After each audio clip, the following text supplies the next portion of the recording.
Hey guys, Jay here, welcome to Eons of Battle, and today I'm going to show you how I paint orc boys. Here are the paints I'll be using. I started by priming the model gray. I'm using an airbrush, but you could also use a rattle can for this, and I'm using a very light colored gray because I'm going to be using primarily light colors on this model. Once the primer was dry, I then painted all of his skin with Vallejo Goblin green.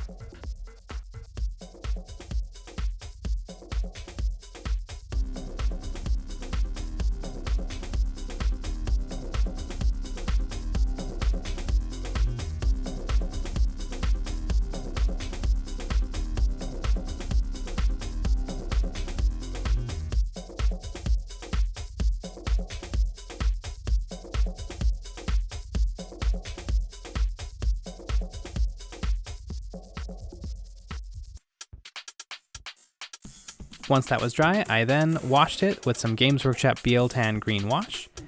And I put this wash on pretty heavy because I'm going to be using it to show me where I'm going to be applying my highlights next.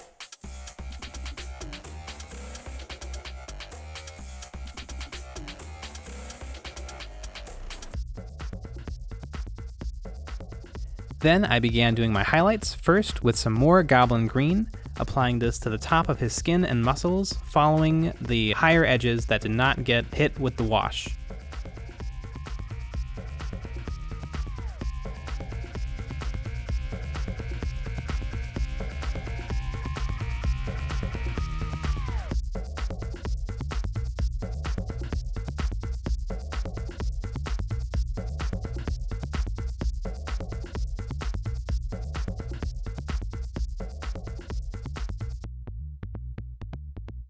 Next, I'm going to be highlighting with Vallejo Escorpina green. This is a very, very bright green, and I'm going to be applying this in thin coats to all of the raised edges on his skin and muscles, letting some of the Goblin green show underneath, but I'm bringing the colors up dramatically.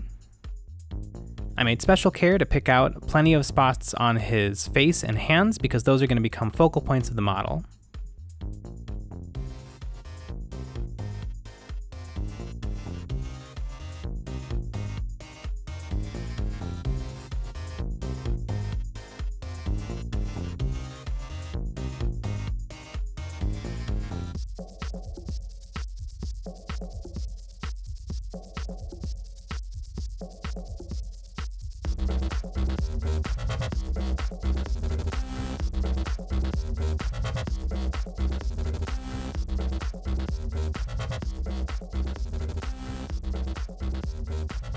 Now that the Escorpina green is done, it left the model looking very, very, very vibrant and not very natural. So now I'm going in with some Vallejo dark yellow and I'm applying this watered down to all of the areas I hit with the Escorpina green to help make it look a little bit more natural and earthy. Now this dark yellow is not brighter than the Escorpina green, but what it's doing is it's going to act as a little bit of a glaze, and it's going to help blend the Escorpina green, Goblin green, and BL Tan green all together.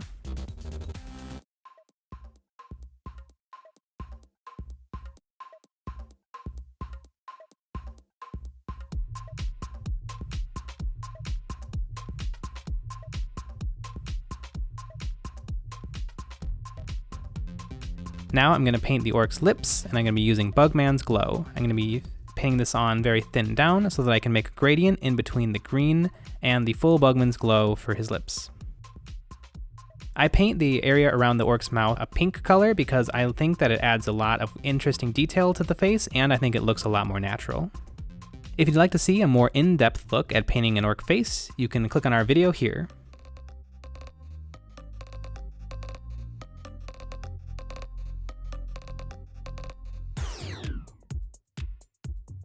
Once I was finished with the orc's mouth, I then base coated his tusks with some Vallejo Beastly Brown.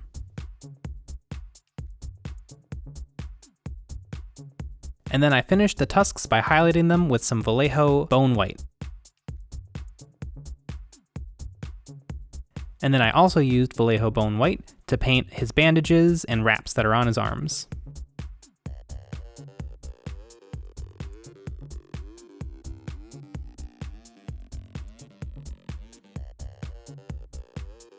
And then I washed his mouth and his bandages and wraps with some Airgrax Earthshade.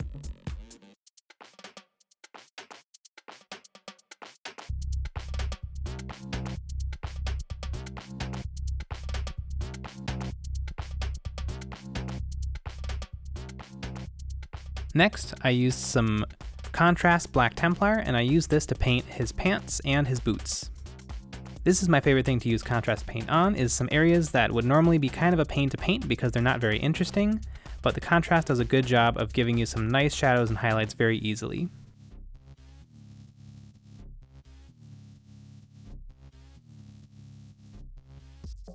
I also used the contrast black Templar to paint the straps of his armor.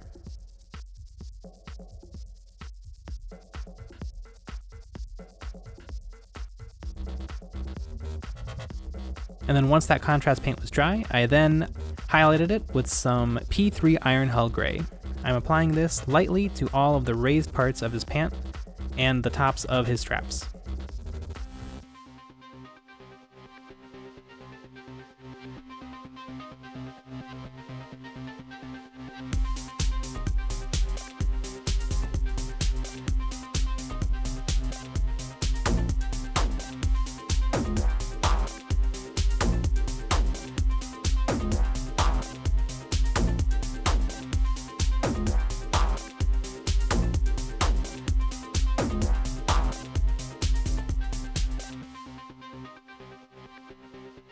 Then I applied some Nuln Oil to his shirt.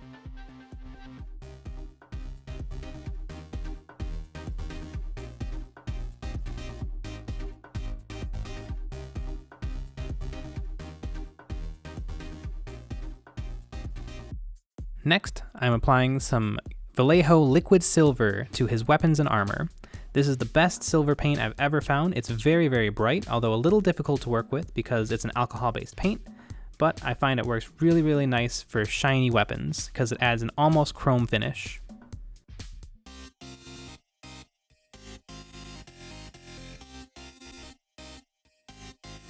Once that was dry, the weapons looked very shiny, but they didn't look very natural. So I went in and I added some shadows with a little bit of Games Workshop Lead Belcher plus a little bit of black paints.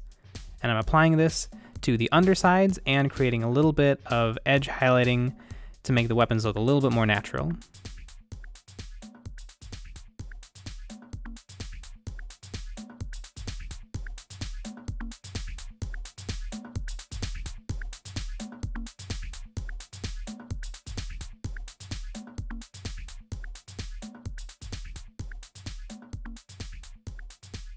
Now to finish off the weapons and armor, I'm giving them a coat of Games Workshop Nuln Oil Wash.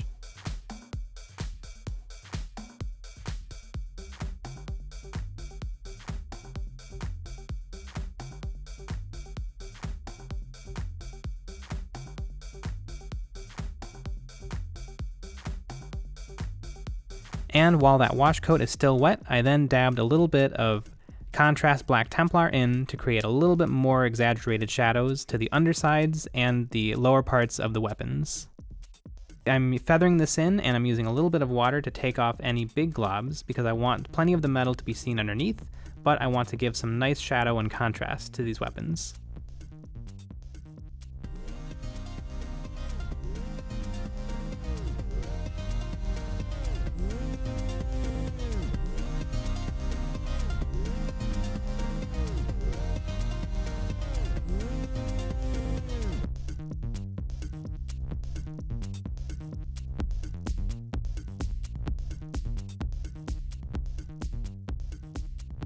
And now the model is finished, but I wanted to take a look and see if there was any last 5% I could add.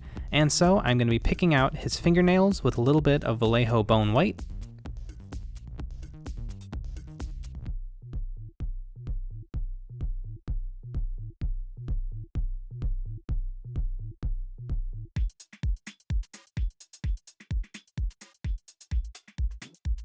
And I decided to dot his eyes with a small drop of Vallejo Bloody Red.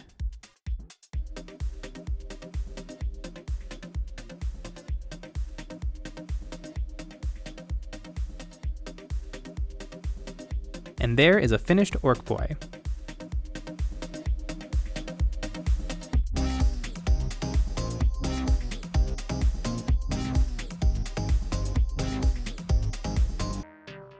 I think the Orc Boy kit from Games Workshop is still a great kit, but the heads are completely unacceptable. They're not nearly ugly enough, and so I have swapped it out with some Spellcrow resin heads that I found online. For my orc army, I like to add a little bit of diversity to the look of my orcs, and so I actually use a different recipe for the green skin for every orc boy. I find that this adds a nice kind of realism to my models, because why would any two orcs look the same? I hope you guys enjoyed the video. If you have any other ideas or techniques you'd like to see us do, please leave in the comments below. If you followed along with this tutorial, please post your work to Instagram and tag EonsOfBattle so that we can share it. Thanks for watching.